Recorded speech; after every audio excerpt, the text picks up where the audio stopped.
I don't know. I feel like as I got older, I understood more that Bernie had this power, and you almost feel like it's a cult in a sense that you don't know how to get away. And as more and more time went on, you feel indebted to him. You feel like you owe him. Like he'd always remind me of all the good things he did for me. I'm the first one that got you a steak dinner. You would never eat steak if it wasn't for me. I took you to these restaurants. I took you to these hotels. Like he would remind me constantly of these things. Like that. I owed him, and at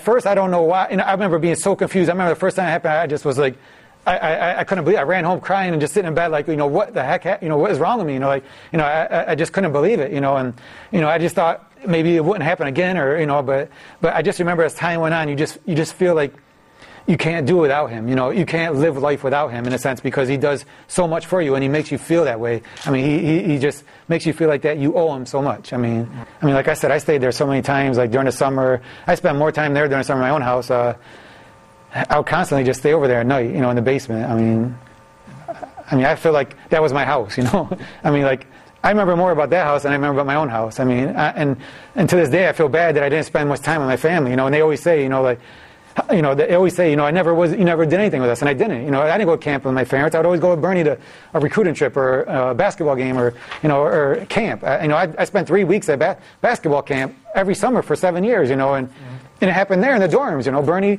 would come in my room at night. He had his key, he had a master key, and come sit on my bed and grab me. He'd do it there all the time. Remember, I just pulled up to work. I got on my cell phone. I said, I'm just going to call his office, and just try to tell him, that.